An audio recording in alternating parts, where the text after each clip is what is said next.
आत्मप्रिय धर्म बंधु, आपके भीतर बैठे परमात्मा को नमन करती हूँ।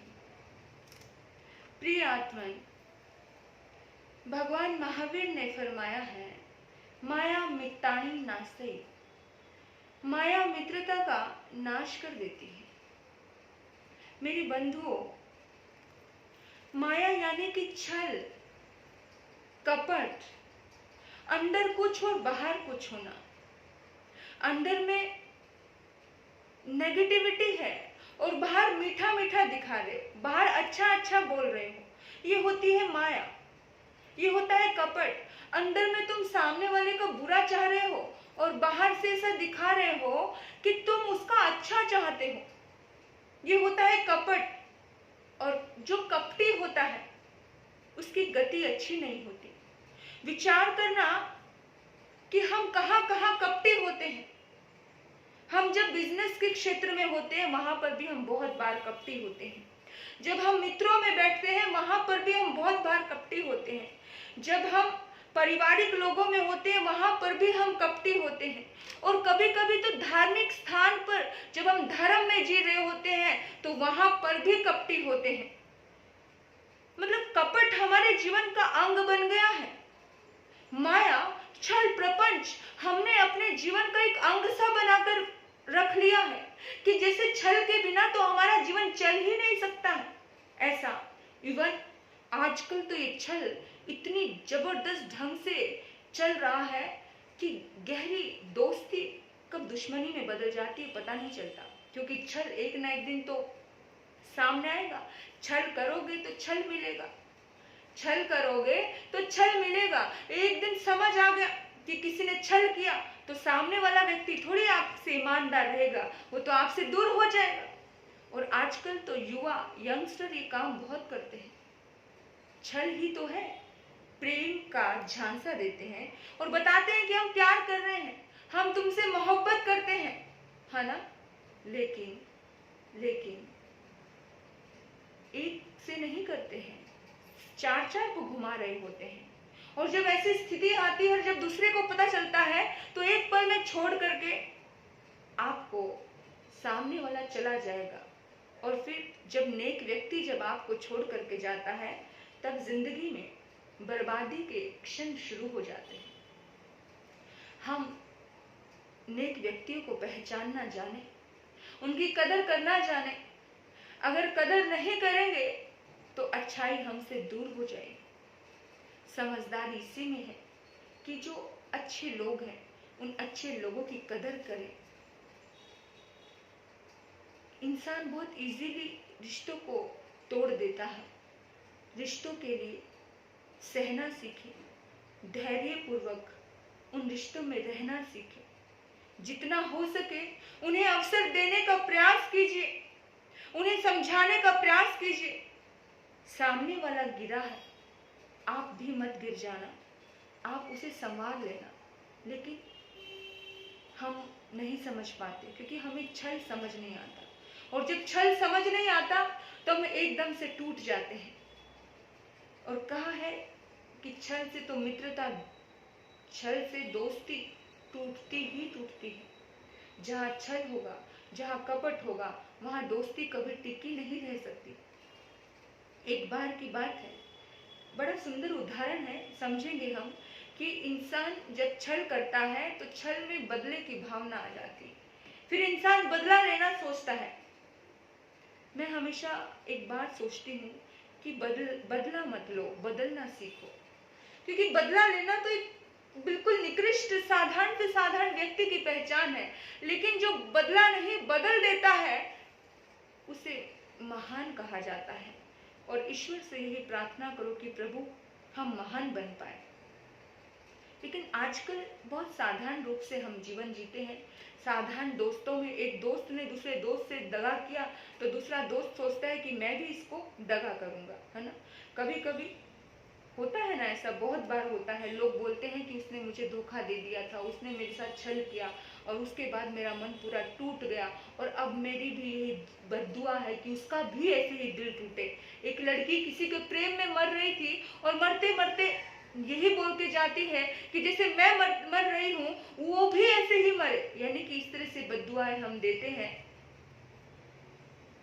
महापुरुष कहते हैं बदला मत लो, बदलना सीखो। लेकिन जो जो साधारण व्यक्ति होते हैं वो बदला लेते ही हैं, और हमें सोचना है कि हमें क्या करना है। पर फिर भी कुछ भी कहो, समझदार व्यक्ति कभी छल नहीं करता है, क्योंकि उसे पता है छल का जो परिणाम है वो छल ही मिलता है।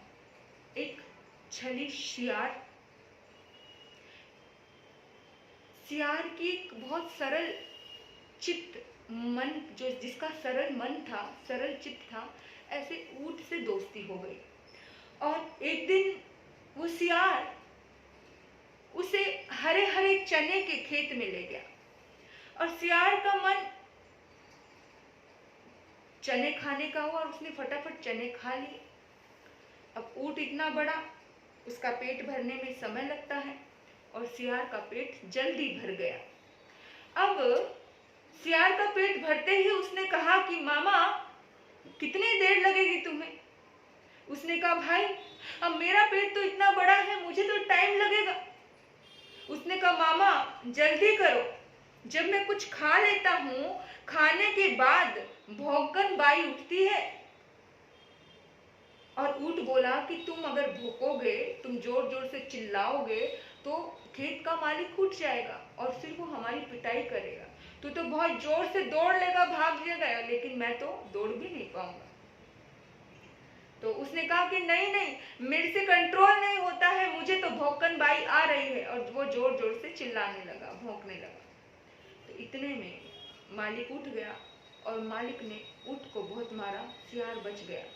अब ऊंट को बड़ा दुख लगा कि उसका शातिर दिमाग था सियार का, उसका जो छली और प्रपंची माइंड था सियार का, वो समझ गया ऊंट की ये बहुत छली व्यक्ति है, इसकी वजह से मुझे इतनी मार पड़ी है, इतनी तकलीफ हुई है, अब इसको मैं मजा चखाता हूँ। समय का इंतजार करने लगा। कुछ दोस्त ऐसे ही होते हैं जो समय का इंतजार करते हैं। मेरे बंधुओं, कोई भी रिश्ता मत बिगाड़ो। जो दोस्ती तुमने की थी, बड़े प्रेम से की थी, अब उसके साथ में ईर्ष्या क्यों? अब उसके साथ में तालमेल क्यों नहीं? अब उसके साथ में जुड़ाव क्यों नहीं? क्यों किसी का बुरा चाहते हो? कभी ऐसी भावना आए दुर्भाव की तो श्री कृष्ण को याद कर लेना कि किस तरह से सुदामा का उसने कल्याण कर दिया था। तो याद करना, विचार करना, कभी चिंतन करना कि कभी मन में छल और प्रपंच ना आ जाए। क्योंकि अब ऊंट बड़ा दुखी है, बड़ा परेशान है, वो मौका देखता है, और उसने उस समय तो कुछ नहीं सोचा, कहा भी नहीं कुछ, बस बदला लेने का दिमाग में उसने ठान लिया। और एक दिन वो बहला कर फुसला कर सियार को कहा कि चल, नदी पार एक बहुत सुंदर हरा भरा खेत है चने का, आज हम चने खाने चलते हैं। और वो चने खाने गया तो रास्ते में क्या मिली? नदी पड़ी, और नदी बड़ी बहुत ज्यादा बड़ी थी। तो उसने सियार ने कहा कि मामा मैं कैसे इस नदी को पार करूंगा, मैं तो आज भूखा ही रह जाऊंगा। तो ऊंट ने कहा कि नहीं, तू भूखा नहीं रहेगा। बोला फिर मैं नदी कैसे पार करूंगा? बोला कोई बात नहीं, मैं बैठता हूँ, तू मेरी पीठ पे बैठ जा, मैं इस नदी को पार कर लूंगा। क्योंकि ऊंट बहुत बड़ा होता है और ऊंट डूब नहीं सकता नदी में। तो उसने बिठा लिया, और नदी बहुत बड़ी थी। जब नदी के बिल्कुल बीच में ऊंट पहुंचा, और पहुंचने के बाद, मध्य में पहुंचने के बाद उसने कहा कि सुन भांजे, मुझे जल के मध्य में लेटने की इच्छा होती है। जब भी मैं जल में जाता हूँ, जब भी मैं नदी में जाता हूँ, तो मुझे लोटने करने का मन करता है। अब सियार कांपा, सियार घबराया, उसने सोचा कि मैं पानी में डूब जाऊंगा, यानी कि वो समझ गया था कि इसके छल का परिणाम उसे मिल रहा है। और उसने कहा कि नहीं नहीं नहीं नहीं मामा, ऐसा मत करना। लेकिन ऊंट के मन में तो बदला लेने की भावना थी कि इसने मेरे साथ छल किया, इसकी वजह से मुझे इतनी पिटाई सहनी पड़ी, है ना। तो उसने सोचा कि अब कुछ भी हो, ऊंट तो उसकी छल और मैत्री का सबक उसे सिखाना चाहता था कि कैसे छल भरी मैत्री उसने उसके साथ की थी। तो वह नदी में लेट गया। और जैसे ही नदी में लेटा तो सियार उस बहते हुए पानी में बह गया। और बहने के बाद आपको पता है कि सियार की गति क्या हुई होगी। सत्य कहा है किसी ने कि जहाँ कपट होता है वहाँ कभी भी मैत्री टिकती नहीं है, वहाँ कभी दोस्ती निभती नहीं है। वहाँ पर एक ना एक दिन इंसान की जिंदगी में ऐसा पल आता है कि सब कुछ खत्म हो जाता है।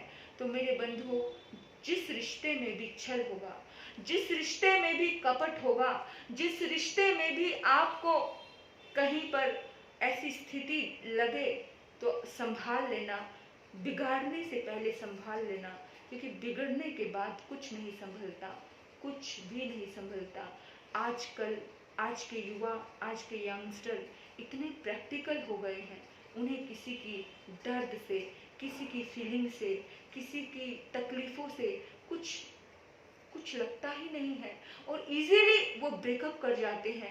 और एक व्यक्ति मूव ऑन नहीं कर पाता, वो उसी चीज को लेकर के बैठा रहता है और फिर एक दिन ऐसा आता है कि उसके मन में बहुत गहरी दुश्मनी जन्म लेती है। और ऐसी दुश्मनी जन्म लेती है कि कितनी बार इंसान सोचने लगता है कि उसका सब कुछ बर्बाद किए बिना मैं नहीं रहूंगा, कि मेरा सब कुछ बर्बाद हो जाए तो हो जाए, लेकिन उसका बर्बाद होना जरूरी है। कुछ लोग ऐसी द्वेष भावना में जीते हुए अपना जीवन यापन करता है। और एक बात ध्यान रखना मेरे बंधुओं, जितना दर्द एक मोहब्बत में होता है उतना ही दर्द, उससे कई गुना दर्द किसमें होता है? नफरत में होता है। उससे कई गुना दर्द छल और प्रपंच में होता है ना। तो जैसे मोहब्बत में कैसा दर्द होता है, यानी कि इंसान जब बिछुड़ता है, इंसान जब मिल नहीं पाता, तब इंसान दर्द होता है इंसान को, है ना। लेकिन इंसान को उससे कई गुना दर्द किसी के छल और प्रपंच से होता है। और याद रखना, मैं बार बार कह रही हूँ, छल करोगे तो छल मिलेगा, छल करोगे तो छल मिलेगा। किसी को धोखा मत देना। अगर आपकी जिंदगी में कोई धोखा दे और आपको धोखा खाने का अवसर मिले तो आप ये बात समझना कि ठीक है, कोई बात नहीं, खा लेना, धोखा मिल गया ना, खा लेना, लेकिन संभल जाना बाद में, लेकिन धोखा मत देना। कबीरदास जी कहते हैं, जो धोखा देता है ना, उसकी आत्मा मर जाती है, उसका भीतर खो जाता है, और वो मरी हुई आत्मा के साथ जिंदा लाश के जैसे कैसे जिएगा, कैसे जीता है? वो जी नहीं पाता। हाँ, लेकिन याद रखना, जब इंसान धोखा खाता है उस वक्त उसे ये समझना है कि मुझे कुछ सीखने का अवसर मिला, मेरी जिंदगी में ये सीख के पल थे, मुझे सीखना है, मुझे अपने मन को डिस्टर्ब नहीं करना है, बस सीख करके आगे बढ़ना है। कि अपने आप को इतना सुलझा हुआ बनाइए, इतना सहज और सरल बनाइए और आगे बढ़ जाइए, यानी कि जहाँ आपको कोई दर्द ना दे सके। देखिए, आपको दर्द कौन देता है? जब तक खोने का डर है, जब तक आपका मोह है, तब तक आपको दर्द मिल सकता है, तब तक कोई आपको डरा सकता है, रुला सकता है, धमका सकता है। लेकिन जिस दिन आपका मोह खत्म हो गया, जिस दिन आपका प्यार, आपकी भावनाएं खत्म हो गई, उस दिन आपको कोई दर्द नहीं दे सकता। तो अपने मन को थोड़ा स्ट्रोंग बनाइए। और याद रखना, जब किसी को दर्द दिया जाता है तो लौट के दर्द जरूर मिलता है, लौट के दर्द जरूर मिलता है। तो किसी को दर्द मत देना मेरे बंधुओं, किसी को दर्द मत देना। कहते हैं, नफरत हो या मोहब्बत आसान नहीं होती, नफरत हो या मोहब्बत आसान नहीं होती, आंसू खुशी के गम के होते हैं एक जैसे, आंसू खुशी के गम के होते हैं एक जैसे, इन आंसुओं की कोई पहचान नहीं होती, इन आंसुओं की कोई पहचान नहीं होती, नफरत हो या मोहब्बत आसान नहीं होती। तो ऐसा पल नहीं आए किसी की जिंदगी में कि आप किसी के नफरत के निमित्त के कारण बने, आप किसी के क्रोध के कारण बने, आप किसी के छल के कारण भी मत बनो, आप किसी के माया के कारण ना बने कि आप अगर माया करो तो सामने वाले को माया करनी पड़े। ऐसा मजबूर मत कर देना किसी को। याद रखना, फूल के बदले फूल मिले, शूल के बदले शूल मिले। याद रखना, जो आज हम रिश्तों में ईमानदार नहीं रहते हैं और हमें धोखे मिलते हैं और फिर हम कहते हैं कि मुझे धोखा मिल गया, क्योंकि आज तुमने किसी को धोखा दिया, कल तुम्हें भी कोई धोखा देगा। याद रखना, ये कर्म सत्ता है, किसी को नहीं छोड़ती, इसलिए सजगता पूर्वक रहना। माया मित्रता का नाश करती है। याद रखना, माया मत करना, छल मत करना। फूल के बदले फूल मिले, शूल के बदले शूल मिले। बोया बीज बबूल का तो आम भला कैसे मिले। बोया बीज बबूल का तो आम भला कैसे मिले। जैसी करनी वैसी भरनी, अपने हाथों से अपना भला कीजिए। चाहे जो दिल का चैन, किसी बेचैन दिल की दुआ लीजिए। चाहे जो दिल का चैन, किसी बेचैन दिल की दुआ लीजिए, दुआ लीजिए, दुआ लीजिए। आपने मुझे सुना, आपके भीतर बैठे परमात्मा को नमन करती हूँ। ओम शांति, ओम शांति।